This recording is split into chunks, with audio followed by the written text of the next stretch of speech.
히말라야 등반가 그레그 모텐슨이 쓴 세 잔의 차라는 책을 보면 처음에 함께 차를 마실 때 자네는 이방인일세, 두 번째 차를 마실 때는 영예로운 손님이고 세 번째 차를 마실 때는 가족이 되지. 손님에게는 친절하기는 해도 속내를 잘 드러내지는 않죠. 가족 같은 인연이 되려면 무엇보다 시간이 필요한 것 같습니다. 여기 호락호락하게 이방인을 받아들이지 않는 땅이 있습니다. 바로 남극인데요. 여름과 겨울이 되면 이 남극에 손님이 아니라 가족이 되는 사람이 있습니다. 일명 펭귄 박사, 극지연구소의 선임연구원 이원영 박사를 지금 만나보시죠.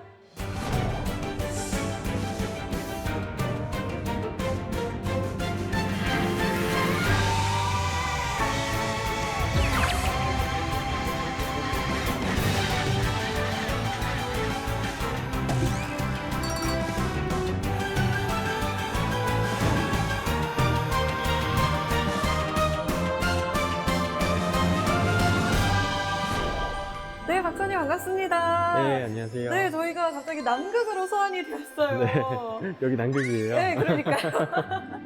아니, 근데 남극에서 생활을 오래 하시다 보니까 웬만한 추위는 추위 같지 않으실 것 같아요. 그런데 사실 제가 추위를 좀 많이 타는 편이거든요. 아, 정말요? 지금 입이 말이 안 나오네요. 그래서 거의 늘 내복 같은 것도 챙겨 입고요. 저는 남극에서 생활하신다고 하니까 네. 좀 많이 부러웠던 게 네. 남극엔 눈이 늘 있잖아요. 근데 저희 이번에 눈 구경을 거의 못 했거든요. 남극의 눈은 어떤가요? 막 깨끗하고 막 미세먼지 하나 없고 그런가요? 어떤가요? 네, 그래요. 정말 너무 막 공기가 너무 좋아서 그냥 숨을 정말 크게 들이마시게 되고요. 저도 거기 있을 때 가끔 이렇게 눈을 퍼가지고 네. 물을 끓여서 네. 이렇게 차를 마시기도 했거든요. 아, 눈을 끓여서요, 그냥? 네. 아니면 얼음을 이렇게 캐와서 그 얼음으로 밥을 지어 먹기도 하고. 그만큼 깨끗하다는 거겠죠. 그렇죠. 전 세계에서 가장 깨끗한 곳이 아무래도 남극입니다. 근데 남극에는 펭귄이 정말 많잖아요. 요즘 펭수가 인기가 정말 많은데 펭수도 남극의 펭귄이잖아요. 네. 우리 박사님은 좋아하는 펭귄이 따로 있으신가요? 황제 펭귄 가장 좋아하고요. 펭수가 아무래도 황제 펭귄이다 보니까 더 애정이 가는 것 같아요. 그리고 황제 펭귄은 실제로 보면은 네. 정말 위험이 있어요. 걸을 때도 아주 천천히 걷고요. 근엄함과 위험이 느껴지곤 합니다. 그리고 이 얼굴 자체가 워낙 이쁘게 생겨가지고 특히나 황제 펭귄이 살고 있는 그 번식지 주변은 항상 다 얼음으로 뒤덮여 있거든요. 네네. 하얀 배경에 그 노란 깃털과 그 까만색이 배합된 그 황제 펭귄을 보고 있으면은 여기 지구 맞나? 여기 다른 행성 아닌가? 하는 생각이 들기도 해요. 반할 수밖에 없는 모습이네요. 그렇죠. 자, 그러면 저희가 박사님에게서 펭귄 이야기를 더 많이, 더 깊게 듣고 싶거든요. 스튜디오로 돌아가서 이야기 한번 들어보겠습니다.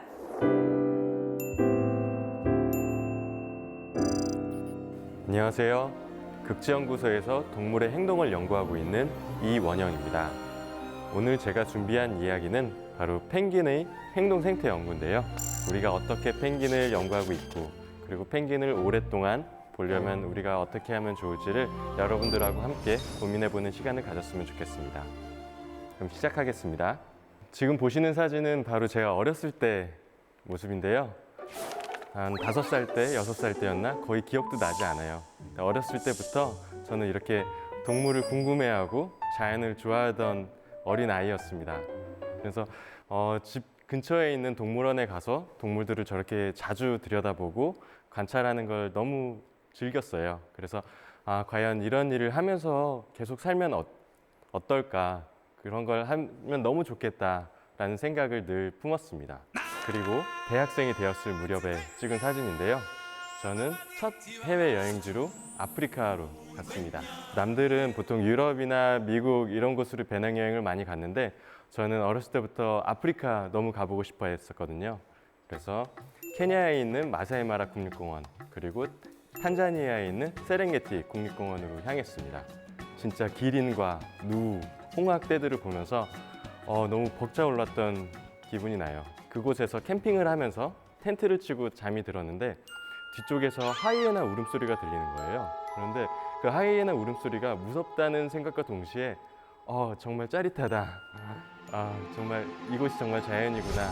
이런 관찰을 계속하면서 앞으로도 살고 싶다라는 생각이 들었습니다. 그리고 나중에 직업을 선택할 때쯤에는 어렸을 때 생각했던 것처럼 정말 자연 속에서 캠핑을 하는 사람이 되었어요. 지구 반대편, 조금 추운 곳이죠. 남극에서 펭귄을 연구하고 펭귄을 관찰하면서 해마다 겨울이면 남극, 여름에는 북극 이렇게 오가면서 생활을 하고 있습니다. 바로 이곳이 남극 세종과학기지 전경입니다. 여러분들이 생각하는 것보다 굉장히 바다가 맑죠? 이 시기는 바로 남극의 여름이기 때문에 꽤 따뜻한 편이에요. 기온이 영상 2도, 3도까지 올라가고요. 그리고 이 시기에는 바다가 모두 녹습니다. 아주 따뜻한 시기가 되는 거죠. 그럼 이 시기에 맞춰서 남극에도 여러 생명체들이 모여듭니다. 그 중에 하나가 바로 펭귄이고요. 그리고 그 펭귄을 연구하기 위해서 제가 그 시기가 되면 세종과학기지를 방문합니다. 바로 이게 제가 하는 일인데요. 사실 아빠라고는 했지만 조금 못된 아빠라고 할 수 있을 것 같아요. 펭귄을 연구하기 위해서는 사실 어쩔 수 없는 일이긴 한데요. 제가 펭귄한테 가까이 다가가서 망을 들고 다니면서 펭귄을 잡고 그 펭귄한테 어떤 정보를 캐내는 일을 하고 있습니다. 동물 행동학이라는 분야 자체가 과연 이 동물이 어떻게 행동하고 그런 행동을 왜 하는지 알아보고자 하는 거기 때문에 어쩔 수 없이 개체를 포획하는 일은 반드시 필요해요. 펭귄을 과연 어떻게 잡을까 궁금해하시는 분들도 많은데 생각보다 어렵진 않습니다. 왜냐하면 펭귄은 사람을 겁내하지 않거든요. 아주 가까이 다가가서 막 괴롭히지만 않는다면 사람이 그 근처를 지나가도 크게 신경 쓰지 않습니다.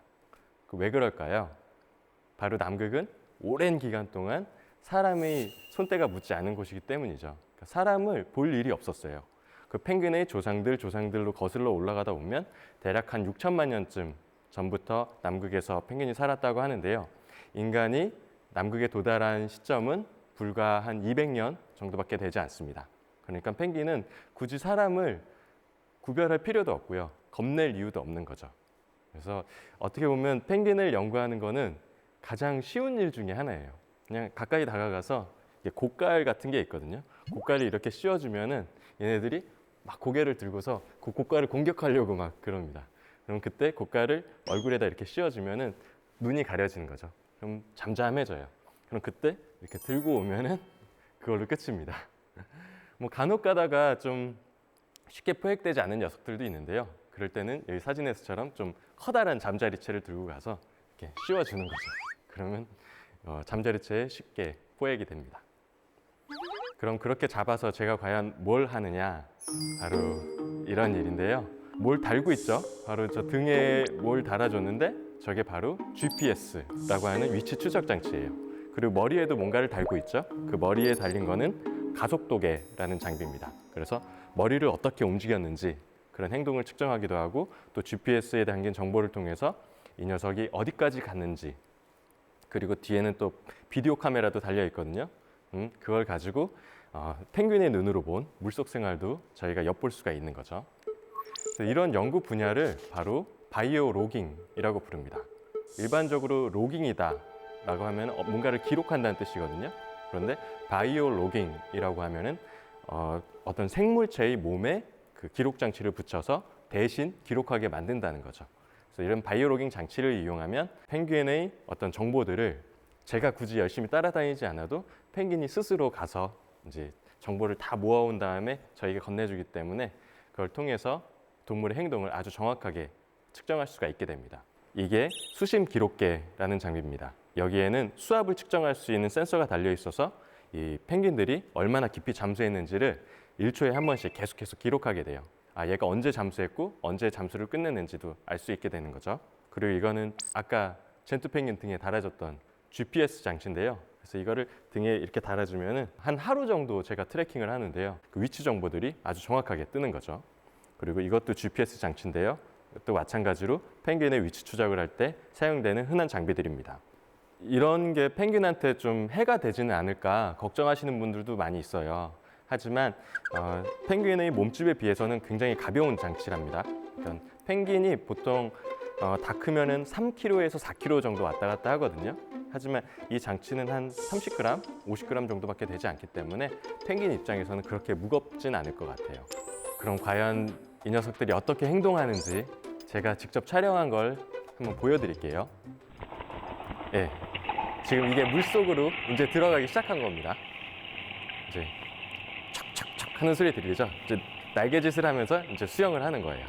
이제 주변에 있는 친구들이랑 지금 같이 나갔습니다. 그래서 충분히 먼 바다로 나가서 이제 먹이를 찾은 것 같아요. 그래서 여기에 크릴이 있구나라고 얘네들이 이제 알아낸 거죠. 이제 잠수를 시작합니다. 이때도 척척척 하는 소리 들리죠? 그냥 날개짓을 하면서 들어가는 거예요. 그래서 약 한 40m, 50m 깊이대에서 지금 먹이 활동을 하는 모습인데 이렇게 세로로 검게 보이는 것들이 있는데 저게 전부 다 남극 크릴입니다. 크릴은 혼자 다니진 않고요. 저렇게 한 번 있으면 저렇게 떼로 모여 있어요. 그러니까 그걸 찾기 위해서 펭귄들도 같이 잠수했다가 저렇게 친구들이랑 같이 잠수했다가 같이 또 올라오게 돼요. 그래서 저렇게 먹이를 찾으려고 얘네들이 열심히 돌아다니면서 계속해서 사냥을 합니다. 지금 보이는 그래프는 지난 2007년도에 남극 세종과학계지 앞에 살았던 젠투 펭귄에서 얻어진 자료예요. 2007년도 1월 2일 날 이 녀석은 대략 한 오후 5시 넘어서 잠수를 시작했습니다. 그리고 약 50m에서 60m 사이에서 이렇게 움직였고요. 아마 저기서 먹이 활동을 한 것 같아요. 그래서 바텀 듀레이션이라고 하는데 한번 잠수를 해서 평행한 움직임을 저렇게 지그재그로 보이면은 아 여기서 먹이를 먹었구나라고 유추를 할 수 있는 거죠. 그리고 나서 이 녀석은 약 1분 정도 잠수 후에 다시 수면으로 올라왔습니다. 그리고 수면에서 한 30초 정도를 쉬었어요. 그러고 나서 다시 잠수를 시작한 거죠. 그래서 이런 걸 보면서 아 얘네들이 잠수를 몇 번 했구나. 그리고 또 머리 움직임을 아까 본다고 그랬잖아요. 머리 움직임을 보면은 크릴을 몇 마리 잡아먹었구나 하는 것까지도 알 수 있어요. 그래서 어디에 가서 무엇을 얼마나 먹었는지를 아주 정확하게 다 측정을 할 수 있게 됩니다. 예전에는 펭귄이 기껏 해봐야 뭐 1, 2km 정도 헤엄치겠지라고 생각했어요. 지금 저희 보이는 바로 섬이 킹조지 섬, 남극 세종과학계지가 있는 곳인데요. 그곳에 있는 펭귄들한테 GPS를 붙여봤더니 최대 60km에서 70km 떨어진 곳까지 헤엄을 쳤다가 다시 돌아오는 걸 확인을 했습니다. 그러니까 굉장히 먼 거리죠. 60km에서 70km라고 하면은 서울에서 인천 끄트머리까지 갈 정도의 거리예요. 근데 그 정도의 거리를 뭐 아무런 뭐 어떤 이정표나 나침반 없이도 얘네들은 정확하게 먹이가 있는 곳을 가서 그 먹이 사냥을 하다가 다시 제자리로 돌아오는 거죠. 그래서 과연 이 녀석들은 먹이가 있다는 정보는 과연 어떻게 알아내는 걸까? 그리고 갔다가 어떻게 다시 제자리로 돌아오는 걸까? 그것도 굉장한 연구 주제 중에 하나고요. 아직도 사람들이 잘 모르고 있어요. 근데 아마 냄새를 통해서 알아낼 거라고 알고는 있지만 과연 정확하게 그런 메커니즘이 어떻게 이루어지는가도 저희들의 가장 큰 관심사고요. 그리고 또 한 가지 궁금한 점은 이 녀석들이 60km, 70km 떨어진 곳까지 갔다가 오는 동안 한 열흘 정도 걸리거든요. 근데 열흘을 쉬지 않고 헤엄을 치는 거예요. 그럼 과연 얘네들은 잠을 자는 걸까? 그러니까 열흘 정도를 잠을 자지 않고 계속해서 헤엄을 치는 건지, 만약에 잠을 잔다면 우리가 꼬박꼬박 졸듯이 이 펭귄들도 그렇게 졸면서 헤엄을 치는 건지 그런 것도 너무 궁금한 내용 중에 하나입니다. 그렇다면 펭귄의 생태에 대해서 좀 더 자세하게 들여다보도록 하겠습니다. 펭귄은 일반적으로 한 번에 1개 내지는 2개의 알을 낳아요. 1개의 알을 낳는 펭귄은 황제 펭귄과 임금 펭귄 이렇게 두 종이 있고요. 나머지 펭귄들은 대부분 저렇게 2개의 알을 낳습니다. 그리고 2개의 알을 낳아서 암수가 번갈아 가면서 품어주죠. 그래서 암수가 하는 역할이 굉장히 비슷해요. 그리고 겉으로만 봐서는 저 젠투 펭귄이 암컷인지 수컷인지를 알기가 어렵습니다. 거의 비슷하게 생겼거든요. 그리고 하는 역할도 굉장히 비슷하고요.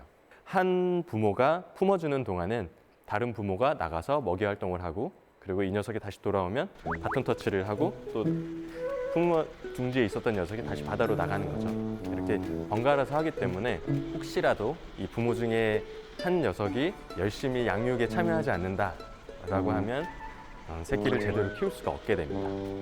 부모가 서로 잘 협력해서 양육을 하는 게 필요하죠. 지금 이 녀석은 태어난 지 얼마나 됐을까요? 한 3일 된 아주 뽀송뽀송한 솜털로 뒤덮인 젠투펭귄 새끼입니다. 갓 태어났을 때는 한 90g 정도, 100g 미만이에요. 아주 작죠. 그런데 이 녀석들은 계속해서 태어나자마자 어미와 아비로부터 그 크릴 새우를 얻어먹습니다. 그래서 그렇게 크릴을 얻어먹으면서 거의 뭐 하루가 다르게 커나가요. 그래서 몸무게를 재보면 그날은 100g이었다, 다음 날은 200g, 또 다음 날은 300g, 이렇게 거의 몸무게가 2배로 막 증가하더라고요. 나중에 성장 곡선을 그려보면 이렇게 아주 급격한 수치로 증가하는 걸 알 수 있습니다. 그래서 태어났을 때는 100g이 채 되지 않지만 나중에 30일 정도 지나고 보면 거의 3kg, 4kg 이렇게 아주 배가 불룩 나와서 부모만큼 금방 클 수가 있습니다. 그렇다면 펭귄은 과연 짝을 어떻게 선택할까요? 제가 펭귄의 사랑에 대해서 말씀드릴게요. 이 펭귄도 상대방을 고를 때 외모를 봅니다. 특히 대부분의 동물들이 그러하듯 암컷이 수컷을 선택하는데요. 바로 위에 보이는 사진이 임금 펭귄인데 임금 펭귄의 저 오렌지 빛깔이 아주 선명할수록 암컷의 선택을 잘 받고요. 그리고 아래에 있는 노란 눈 펭귄 같은 경우는 이 노란 눈의 색채가 선명하고 진할수록 상대의 선택을 아주 잘 받는다고 알려져 있습니다. 이런 선명도는 자기의 몸 상태를 나타내는 하나의 지표가 되기도 해요. 지금 이 펭귄이 아주 자기가 몸 상태가 좋다라는 걸 상대에게 알리기 위해서 자기의 어떤 부리의 색깔이나 깃털을 이용할 수도 있는 거죠. 그리고 상대는 그 깃털 색깔이나 부리의 진하고 선명한 정도를 보고서 이 녀석이 정말 좋은 녀석이구나, 나중에 좋은 짝이 될 수 있겠다 라고 해서 이 녀석들은 그래서 선택받을 확률이 아주 높아지죠. 그러다 보니까 이렇게 인기가 좋은 녀석일수록 아주 다툼이 벌어지기도 해요. 제가 이 펭귄 번식지에서 관찰할 때 실제로 피가 튀기는 듯한 혈투가 벌어지는 걸 본 적이 있는데요. 너무 무서웠어요. 정말 서로 막 부리를 물으면서 막 날개로 때리고 이렇게 싸우더라고요. 저렇게 좋은 짝을 얻기 위해선 싸움이 벌어지기도 합니다. 그러니까 꼭 사람에서만 일어나는 일은 아니에요. 펭귄에서도 일어나는 일이라는 거.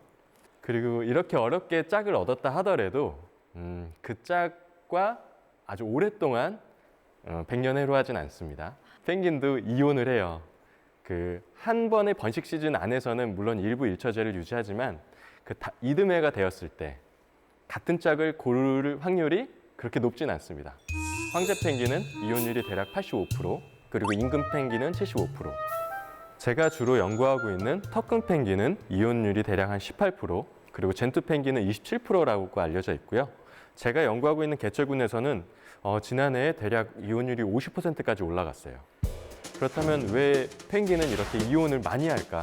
그리고 왜 이렇게 종마다 차이가 있을까에 대해서 사람들이 여러 가지 가설을 내놓았는데요. 그 중에 가장 지지를 많이 받고 있는 가설 중에 하나는 바로 이게 일종의 적응주의 전략이라는 이야기입니다. 아까 제가 처음에 설명을 드릴 때 펭귄은 부모가 이렇게 동등하게 양육에 참여한다고 말씀드렸잖아요. 그런데 새끼들을 키우는데 너무 많은 노력이 들기 때문에 자기가 노력한 것만큼 상대도 과연 노력을 했을까? 자기가 양육에 조금 참여하고 대신에 상대가 양육을 좀 더 많이 하고 하면은 자기 입장에서는 자기는 에너지를 조금 들이고도 자손들을 많이 낳을 수가 있으니까 더 좋은 전략이 될 수도 있겠죠. 하지만 그런 전략을 하다가는 아무래도 번식 성공률이 좀 떨어질 수밖에 없기 때문에 상대가 그걸 눈치채게 됩니다. 그리고 나서 이 상대는 이듬해 이 양육에 조금 참여했던 녀석을 선택하지 않는 거죠. 그래서 번식 성공률이 좋았던 녀석들에서는 이혼율이 좀 낮았어요. 하지만 번식 성공률이 아주 낮고 새끼들을 잘 키우지 못하는 경우에는 이듬해 이혼율이 아주 높게 나타났습니다. 결국 짝을 선택하는 것은 그렇게 쉽지 않은 일이구나 하는 걸 느낄 수 있었습니다. 그리고 또 펭귄의 인지력에 대해서 궁금해하시는 분들이 많이 있어요. 과연 펭귄이 똑똑하냐? 펭귄 좀 걷는 것도 좀 이상해 보이고 얘네 좀 멍청해 보여 이렇게 생각하시는 분들도 있는데 제가 겪어본 바로는 펭귄은 굉장히 좀 뛰어난 인지력을 갖고 있는 것 같아요. 지금 보여드리는 젠투 펭귄은 제가 도망자 펭귄이라고 이름 붙였던 녀석인데요. 무인 카메라를 설치해 놓고 찍은 사진입니다. 왜 이런 무인 카메라까지 설치해놓고 이 도망자를 찍었느냐? 제가 사용하는 바이오로깅 장치를 저 녀석에 이렇게 부착을 해줬었는데 이 녀석이 그게 좀 싫었었나 봐요. 그래서 그 다음에 제가 저 펭귄을 잡으러 갔을 때 이 녀석이 계속해서 도망을 다녔어요.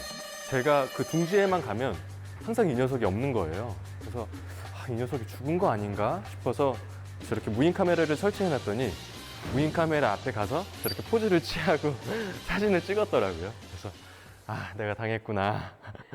그래서 이 녀석을 제가 거의 한 달 가까이 쫓아다녔습니다. 그 나중에는 정말 멀리서 한 100m 밖에서 저랑 눈이 마주쳤는데 갑자기 저를 딱 보더니 이렇게 뒤돌아서 다시 바다로 막 휙 들어가는 거예요. 그래서 얘는 도저히 안 되겠다. 그래서 어떻게 하면 좋을까 고민을 하다가 펭귄 연구자가 아닌 다른 도둑갈매기 연구자한테 부탁을 했어요. 야, 나는 맨날 가서 제가 나를 알아보는 것 같아. 그러니까 한번 네가 가봐. 이렇게 부탁을 했는데 바로 그날 가서 저 녀석을 잡아왔습니다. 그러니까 아마도 저 도망자 펭귄은 인간 중에서도 이원영이라는 인간을 알아봤던 것 같아요. 그리고 이원영이라는 인간은 좀 피해야 되는 인간 이렇게 생각했던 것 같고요. 제 친구가 대신 갔을 때는 저 인간은 처음 보는데 하고 경계심을 좀 누그러뜨린 게 아닐까 하고 생각이 듭니다. 인간을 개체 수준에서 인지한다는 게 사실 쉬운 일은 아닌데 펭귄은 그걸 해냈습니다. 반대로 생각해보면 저는 사실 펭귄을 잘 구분하지 못했어요. 지금 제가 뭐 도망자 펭귄이다 이렇게 이름을 붙였지만 나중에 저 펭귄을 다시 제가 봤을 때는 아마도 알아보지 못할 것 같아요. 그냥 다 똑같이 생겼거든요. 그래서 그 똑같이 생긴 녀석들 중에서도 한 개체, 특정 개체를 알아본다는 건 뛰어난 능력이 필요한 그런 거죠. 그리고 펭귄이 똑똑할 뿐만 아니라 호기심도 굉장히 많은데요. 제가 앞서서 펭귄은 사람을 그렇게 겁내지 않는다고 말씀드렸잖아요. 얘네들은 가끔 먼저 사람한테 다가와서 호기심을 보이기도 합니다. 그 영상을 한번 보여드릴게요. 지금 이 영상은 아주 어린 젠투 펭귄이 사람들한테 다가와서 이렇게 호기심을 보이는 모습인데요. 아마도 이 녀석들은 태어난 지 이제 한 달쯤 넘었을까요? 마치 사람들한테 다가와서 먹이를 달라는 듯이 저렇게 막 조르더라고요. 그리고 이렇게 사람들이 이렇게 손을 이렇게 흔들면은 그걸 또 이렇게 보고 같이 고개를 이렇게 돌리기도 하고요. 그리고 뭔가 반짝이는 물체를 보면은 저렇게 가까이 와서 정말 품에 안길 듯이 이렇게 가까이 왔습니다. 하지만 연구자들이 먼저 다가가진 않아요. 동물 윤리를 지키기 위해서 저희들이 먼저 다가가진 않지만 가끔가다 저렇게 운 좋게도 연구자들한테 먼저 다가오는 녀석들도 있습니다.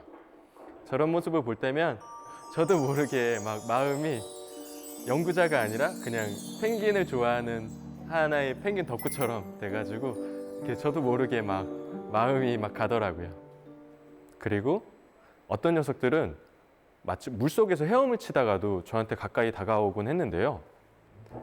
그래서 한 번은 아델리 펭귄을 관찰하기 위해서 이제 바다 얼음 근처에서 이렇게 보고 있었는데 갑자기 이 녀석이 헤엄을 치다 말고 제 앞으로 와서 너 뭐야? 이런 표정으로 이렇게 다가오더라고요. 그래서 저도 모르게 막 뒷걸음질 치고 막 그랬는데 아마도 이 펭귄은 물 밖에 있는 인간을 봤던 것 같아요. 그래서 헤엄치다가도 물 밖에 있는 인간을 보고 쟤 뭐지? 하고 저렇게 가까이 다가온 게 아닌가 싶었습니다.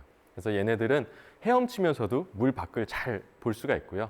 그리고 뭔가 좀 이상한 물체가 나타났다라고 하면 일단은 가서 저렇게 확인을 해보는 것 같습니다. 하지만 이렇게 귀엽고 예쁜 펭귄들이 지금 그렇게 남극에서 잘 살고 있지는 않아요.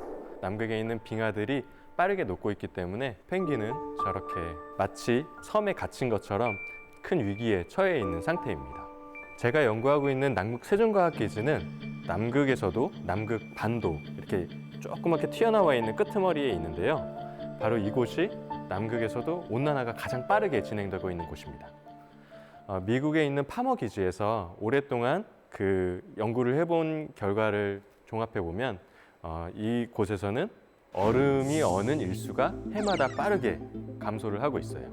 그래서 우리가 실제로 중위도 지역에서 느끼는 것보다 한국에서 느끼는 것보다도 남극에서는 그 속도가 정말 빠릅니다.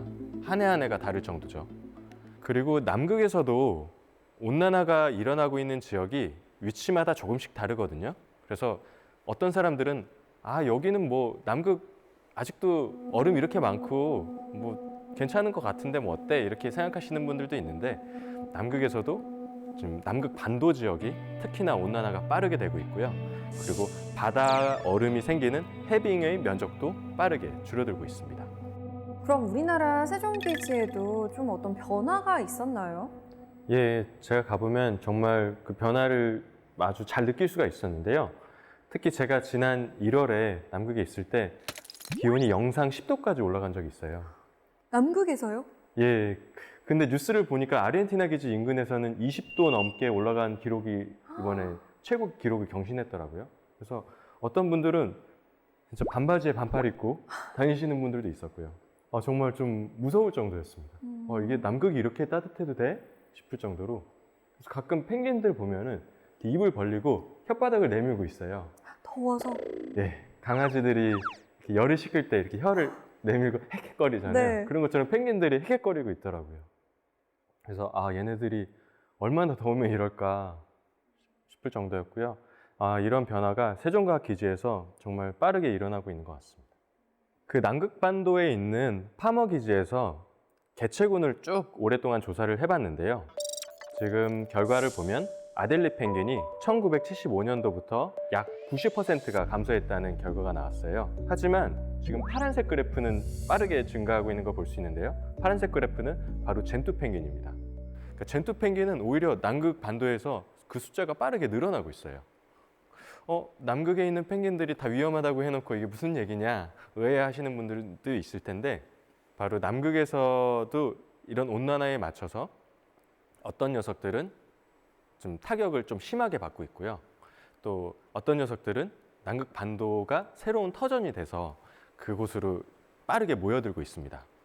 젠투 펭귄은 아델리 펭귄에 비해서 좀 따뜻한 곳을 좋아하는 녀석들이거든요. 주로 아남극권에 걸쳐서 분포를 하고 있는데 이 녀석들은 남극 반도가 점점 따뜻해지니까 이 살고 있는 곳을 점점 남쪽으로 옮기고 있어요.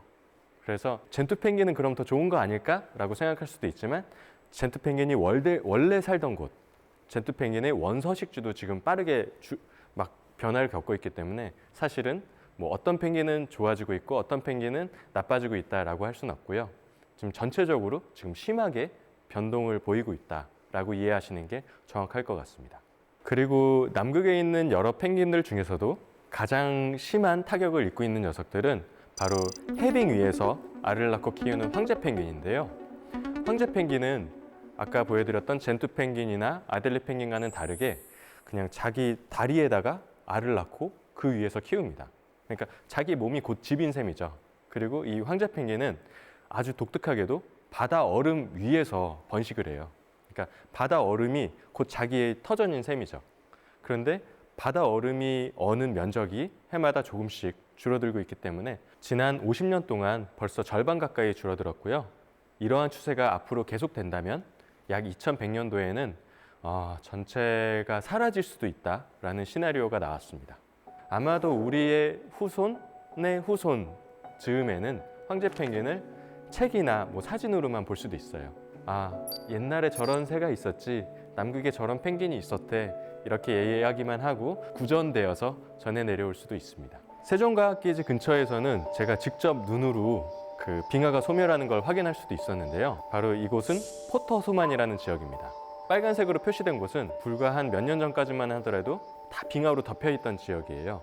그런데 이 지역이 최근 몇 년 동안 빠르게 녹고 있거든요. 그래서 이 지역이 전부 다 육지로 바뀌었습니다. 과연 이 속도가 얼마나 빠를까 제가 위성사진으로 분석을 해봤는데요. 지난 1989년도부터 이제까지 위성사진을 보면 빙하 라인이 지금 뒤로 점점 빠르게 후퇴하고 있다는 걸 알 수 있었어요. 1년에 약 10m 정도더라고요. 그러니까 제가 남극에서 이제 연구를 한 지 한 6년 정도 됐는데 벌써 그 사이에 60m 정도가 뒤로 물러나 있습니다. 그러니까 가보면은 예전에 여기 얼음이었는데 다 어디 갔지? 하면서 이곳은 다 육지로 바뀌어져 있는 거예요. 그리고 이렇게 드러난 육지에 다른 새가 와서 둥지를 틀고 이제 자기의 보금자리를 만들었습니다. 그 중에 하나가 바로 남방 큰 제갈매기라고 하는 새인데 이 녀석들도 좀 따뜻한 곳을 원래 좋아하는 녀석들이에요. 그래서 뭐 남아프리카 공화국 아니면 칠레 이 남쪽에 사는 녀석들인데 지금은 남극 반도에서 저렇게 둥지를 틀고 번식을 하고 있습니다. 남극 반도가 과연 얼마나 따뜻해져 가고 있는지를 보여주는 하나의 척도가 될 수도 있을 것 같아요. 그리고 이 포토소만뿐만 아니라 바로 그 근처에 있는 마리안 소만이라고 하는 지역은 1년에 20m에서 30m까지도 빠르게 빙하가 소멸하고 있거든요. 그래서 지난 6년 동안 그곳은 이미 150m 정도가 빙하가 사라졌습니다. 그래서 그 지역에 있는 지도가 바뀔 정도예요. 제가 갈 때마다 와, 여기 또 바뀌었구나. 와, 여기 또 없어졌어. 이렇게 눈으로 확인하고 체감하고 큰일이다. 걱정을 하게 될 정도로 너무 피부로 와 닿았습니다. 그 온난화의 원인이 바로 인간이죠. 그러니까 펭귄의 위기는 결국 인간이 만들어낸 결과라고도 볼 수 있을 것 같아요. 본격적으로 인간이 산업화를 진행하면서 그때부터는 펭귄이 이용할 수 있는 그 펭귄의 먹이원이 빠르게 줄어들게 됩니다. 펭귄과 고래, 물개의 주요 먹이원이 되는 남극 크릴은 바로 해빙 밑에서 사는 동물 플랑크톤이에요. 그 크릴이 그 해빙 밑에서 계속해서 번식을 해야 되는데 해빙이 줄어들게 되니까 바로 펭귄의 먹이원이 점점 감소하게 되는 거죠. 그래서 앞으로는 과연 이 지구온난화 추세가 어떻게 될까 염려하시는 분들이 많은데 생각보다 그렇게 상황은 좋지 않아요. 그러니까 기후학자들의 예상에 따르면 지금과 같은 추세가 계속됐을 때는 2100년도에 지구 평균 온도가 4도에서 5도까지 상승할 거라고 이야기를 합니다. 이미 산업혁명 이후로 1도가 증가를 했어요. 과연 이 위기를 타개하기 위해서는 어떻게 해야 될까? 여러 가지 약속을 하기 시작했는데 바로 그 중에 하나가 기후의 상승폭을 1.5도 정도로 막아보자라는 거죠. 이미 1도만큼 상승을 했으니까 앞으로 남은 거는 바로 0.5도입니다. 그래서 만약에 우리가 1.5도보다 더 상승이 됐을 경우에는 이 지구의 생태계가 어떻게 바뀔지 지금 아무도 몰라요. 아마도 많은 생물상이 사라질 것이고 그리고 더 많은 기후 변동이 일어나겠죠. 기후변화에 관한 정부 간 협의체라고 하는 IPCC라고 하는 곳에서 매년 보고서를 발간하는데요. 지난해 IPCC 보고서에는 바로 이런 얘기가 담겼습니다. 우리 개인이 할 수 있는 것 중에 가장 효과적인 것 중에 하나는 바로 채식 기반의 식생활일 것이다. 우리가 만약 채식을 조금 더 늘린다면 앞으로 온실가스 배출을 훨씬 더 많이 줄일 수 있다라고 명시를 하였습니다. 만약 우리가 일주일에 하루씩만 채식을 한다면 온실가스의 25분의 1을 줄일 수 있다라는 예측치가 나와 있습니다. 사실 이렇게 채식이 온실가스 배출량을 줄이는 데 효과적인 이유 중에 하나는 육류가 만들어내는 이산화탄소 양이 너무 많기 때문이에요. 만약에 우리가 소고기를 먹는다면 그 소고기를 만들기 위해서 소를 키워야겠죠. 그렇다면 그 소를 키우는데 엄청나게 또 많은 곡식이 들어갈 거고요. 직관적으로 생각해 봤을 때 우리가 만약에 소고기 대신에 그 곡식들을 먹는다라고 하면은 그 사이에 많은 에너지를 아낄 수가 있게 됩니다. 만약에 우리가 감자나 고구마를 먹는다면 그만큼 온실가스 배출량을 획기적으로 줄일 수가 있는 거죠. 그리고 채식을 여러분께서 실천한다 하더라도 사실 또 고민해 봐야 되는 부분이 한 가지 있는데요. 바로 푸드 마일리지라는 개념입니다. 푸드 마일리지라는 개념은 결국 우리가 먹는 음식이 우리 밥상으로 오는 데까지 얼마나 많은 거리를 여행했느냐라는 개념인데 우리가 소비하는 많은 식자재들은 먼 거리를 여행한 것들이 상당히 많이 있습니다. 음식이 어디서 왔는지 프랑스와 영국과 일본과 한국을 비교해 본다면 한국 사람들이 소비하는 푸드 마일리지가 가장 높아요. 하지만 뭐 프랑스 같은 경우는 그 지역 생산물을 소비하는 데 더 많은 노력을 기울이고 있기 때문에 우리에 비하면 거의 10분의 1 정도의 푸드 마일리지 밖에 되지가 않죠. 만약에 바나나를 먹고 아보카도를 먹는다면 좀 다시 한번 고민해 볼 필요도 있어요. 바나나가 생산되는 필리핀에서 한국까지 먼 거리를 또 배를 타거나 비행기를 타고 와야 되는 거잖아요. 우리나라까지 오려면 얼마나 많은 이산화탄소가 배출이 되는지 여러분들이 생각해 보신다면 바로 이 푸드 마일리지라는 개념도 이산화탄소 배출을 줄이기 위한 좀 좋은 개념이 될 것 같아요. 그냥 단순히 우리가 채식을 했으니까 온실가스를 줄였다라는 게 아니라 우리가 지역 농산물, 지역에서 만들어진 가까운 거리를 이동한 음식물을 먹고 이 일을 통해서 온실가스를 줄였다라는 게 조금 더 효과적인 우리의 행동이 될 것 같습니다. 그러면 박사님도 지금 채식을 하고 계시나요? 채식을 하기 위해서 네. 노력을 하고 있습니다. 아. 최소한 고기를 안 먹으려고 한 지 이제 8개월 정도 됐어요. 그렇구나. 지난해 남극 기지 갔을 때도 네. 고기를 한 번도 먹지 않았습니다. 아무래도 지구 온난화와 관련된 문제가 남극에 있으시다 보니까 더 피부에 와닿으실 것 같아요. 예, 그렇죠. 그리고 펭귄을 연구하는 입장에서 저는 펭귄을 어떻게 하면 지킬 수 있을까를 늘 고민하게 되거든요. 혹시 4월 25일이 무슨 날인지 아세요? 아니요, 무슨 날인가요? 4월 25일은 바로 세계 펭귄의 날, 월드 펭귄 데이입니다. 말 그대로 펭귄을 기념하자는 날인데요. 4월 25일로 제정된 이유는 바로 4월 25일 즈음에 펭귄이 이동을 시작한다라고 해서 과학자들이 저 날을 좀 기념했으면 좋겠다라고 제안해서 날이 지정이 되었고요. 사실 펭귄 한 마리를 살리자, 펭귄 한 종을 우리가 살리자라는 이야기는 아니에요. 결국 펭귄을 살리려면 지구 온난화의 속도를 늦춰야 하고 그리고 이산화탄소를 비롯한 온난화 가스 배출량을 저감시켜야 되거든요. 그래서 결국 지구의 평균 온도를 낮추자라는 건데 그로 인해서 아마 펭귄도 살릴 수 있고 우리가 잘 모르는 다른 우리 주변에 있는 다른 새들도 살릴 수 있고 다른 곤충도 살릴 수 있고 하는 거죠. 그래서 펭귄의 날을 기념하자라는 얘기는 사실 펭귄을 일종의 지표종으로서 저희가 그냥 이렇게 내세우는 거예요. 사실 그 이면에는 정말 지구를 살려야 되고 더 많은 동물들, 식물들 그리고 더 나아가서는 인간을 살리자라는 이야기라는 점을 꼭 기억해 주셨으면 합니다. 과연 우리가 기후온난화 멈추기 위해서 과연 무엇을 할 수 있을지 정부의 노력, 국가 간의 약속 다 필요하겠지만 우리 개개인의 노력 어떤 게 있을 수 있을지 잘 고민해 봤으면 좋겠습니다. 그리고 여러분들이 이 위기의 심각성을 조금이라도 더 알아주셨으면 좋겠어요. 이것으로 제 강의를 마치겠습니다. 들어주셔서 감사합니다.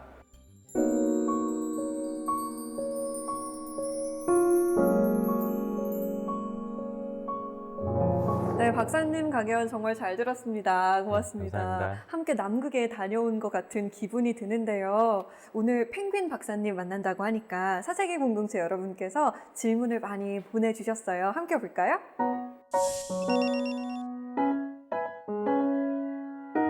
펭귄 박사님, 펭귄은 날개가 있는데 왜 못 날아요? 펭귄은 왜 뒤뚱뒤뚱 걸어요? 네, 이 어린이들에 이어서 파주 청석초등학교 친구들의 질문도 받겠습니다. 안녕하세요. 저희는 파주 청석초등학교 펭귄을 사랑하는 어린이들입니다. 펭귄은 바깥에서는 뒤뚱뒤뚱 엄청 느리게 다니잖아요. 이렇게 느린 애들이 물속에서도 느린 걸까요? 북극은 최고로 추우면 영하 70도까지 내려가고 남극은 북극보다 더 춥잖아요. 이렇게 추운 북극, 남극에 사는 펭귄들이 어떻게 추위를 안 탈 수 있는지 궁금해요. 박사님 알려주세요. 펭귄은 더운 나라 아프리카에서는 살 수 없나요? 사실 집에서도 키우고 싶거든요. 집에서는 키울 수 없나요? 박사님 알려주세요. 네, 어린 친구들이 아주 네. 질문을 막 쏟아냈어요. 너무 날카로운 질문들을 많이 해줬네요. 펭귄은 왜 날 수 없냐? 그리고 펭귄은 왜 이렇게 육지에서는 뒤뚱뒤뚱 하는데 물속에선 빠르냐? 네. 얘기를 해줬는데 실제로 펭귄은 날 수가 있습니다. 펭귄이 날 수 네. 있어요? 물속을 나는 거죠. 날개를 이용해서 물속을 엄청나게 자유자재로 날아다녀요. 펭귄들은 물속에 있는 물 입자들을 가르면서 나는 모습처럼 보이기도 합니다. 그리고 펭귄은 많은 새들 중에서도 유일하게 그 잠수에만 특화된 조류거든요. 펭귄의 삶을 한 100이라고 봤을 때 그중에 한 80은 물속에서 보내거든요. 근데 한 80이나요? 20 정도만 이제 번식을 위해서만 잠시 무태에 올라오는 겁니다. 아마 그렇기 때문에 물 밖으로 나왔을 때는 그렇게 자유롭진 않은 것 같아요. 그리고 한 친구가 펭귄은 추운 곳에서 어떻게 잘 살 수가 있냐, 그리고 뭐 따뜻한 곳은 없냐 이렇게 질문을 해줬는데 추운 곳에서 잘 살 수 있는 비결이 있어요.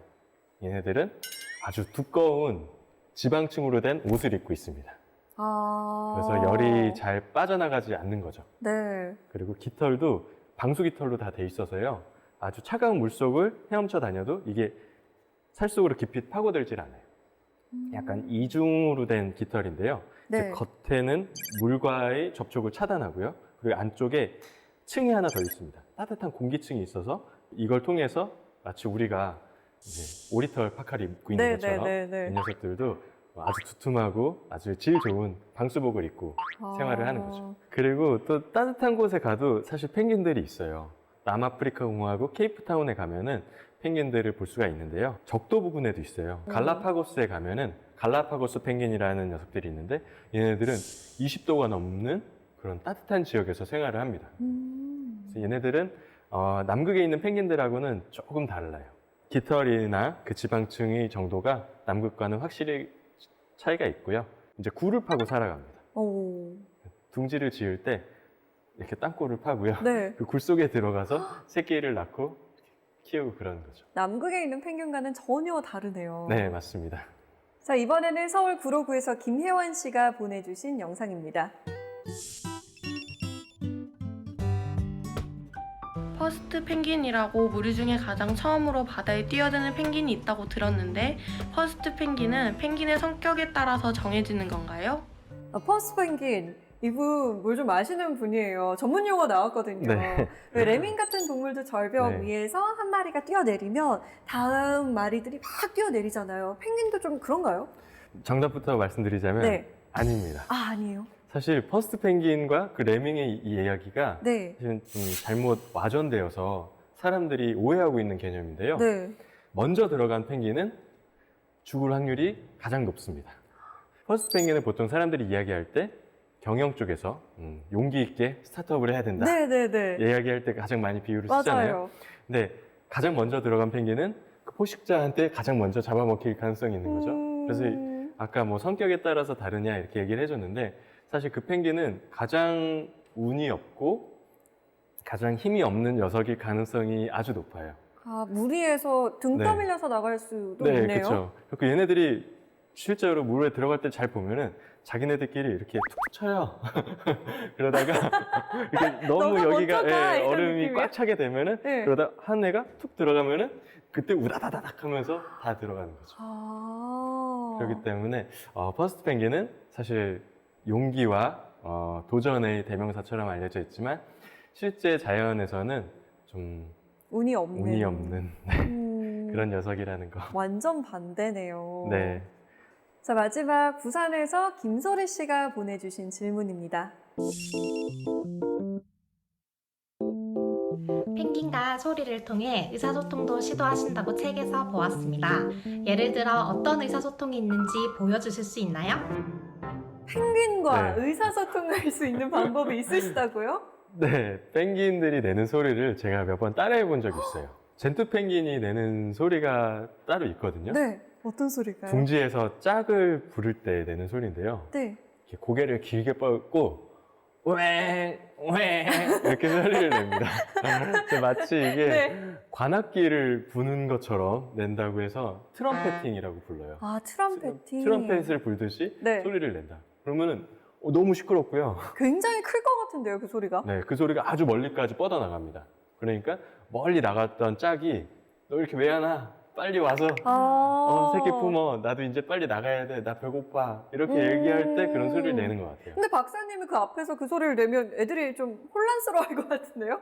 아, 신경도 안 쓰더라고요. 아, 신경 안 써요. 아마도 안 비슷해서 그런가? 네, 쟤 뭐야 이랬던 것 같아요.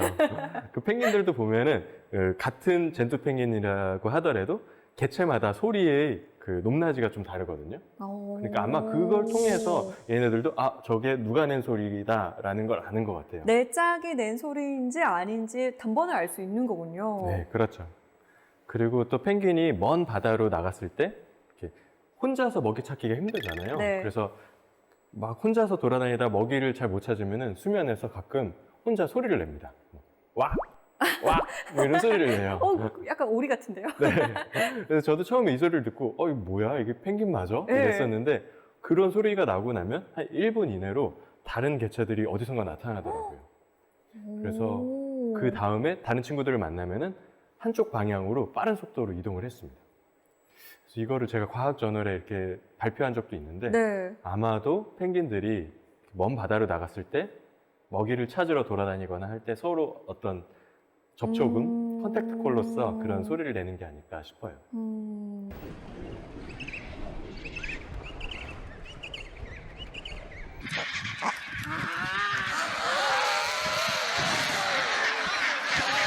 이렇게 늘 펭귄을 관찰하고 펭귄과 거의 함께 살다시피 하셨는데 한국에 돌아오면 펭귄 생각 많이 나실 것 같아요. 언제 가장 많이 나세요? 좀 직장 생활에 지칠 때? 일상생활에 좀 치일 때? 네. 힘들다 할 때는 좀 펭귄 생각이 많이 나고요. 그럴 때는 제가 컴퓨터에 이제 저장해 놓은 펭귄 사진 폴더가 있거든요. 네. 그래서 그거를 보면서 좀 힘을 얻고는 합니다. 이렇게 보니까 거의 뭐 펭귄에게 영상 편지라도 한번 쓰셔야 될 것 같은데 어떻게 하시겠어요? 저희가 음악을 좋은 걸 한번 깔아드리겠습니다. 예. 제가 재작년에 그 펭귄 마을에서 이름을 붙여준 젠트 펭귄이 있어요. 네. 그 엄마랑 아빠한테도 제가 이름을 붙여주고 한 2달 정도를 계속해서 관찰한 적이 있거든요. 그 아이들 이름이 여름이와 겨울이에요. 예쁘네요, 이름이. 걔네들한테 한번 영상 편지 해보겠습니다. 좋습니다. 여름이와 겨울이에게. 네.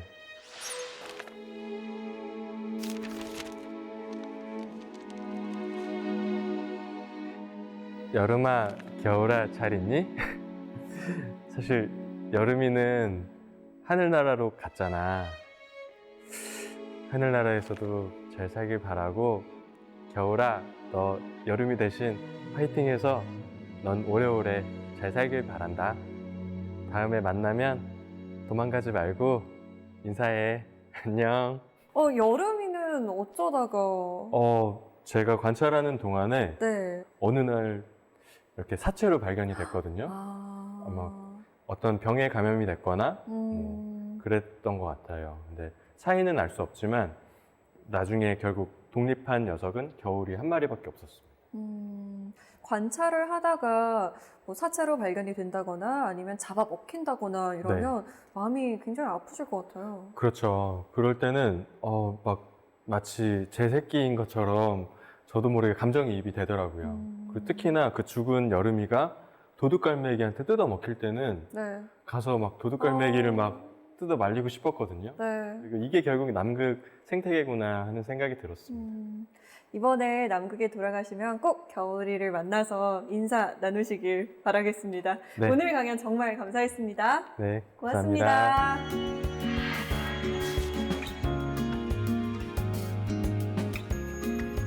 두려움은 적게, 희망은 많이. 푸념은 적게, 호흡은 많이. 미움은 적게, 사랑은 많이 하라. 그러면 세상의 모든 좋은 것이 당신의 것이다. 스웨덴의 속담이라고 합니다. 하나같이 지키기 쉬울 것 같으면서도 정말 어려운 일들이죠. 그래도 세상 모든 좋은 것을 공짜로 누릴 수 있다고 하는데 푸념하고 싶고 불만이 생길 때마다 호흡을 한번 가다듬고 이 속담을 생각해보면 어떨까요? 사색의 공동체 수미다. 다음 시간에 찾아오겠습니다. 고맙습니다. January 1st, 2018 I'm writing you now Annika Norlin from the remnants of a New Year's Eve The fog that slithers through the streets I'm trying to remember how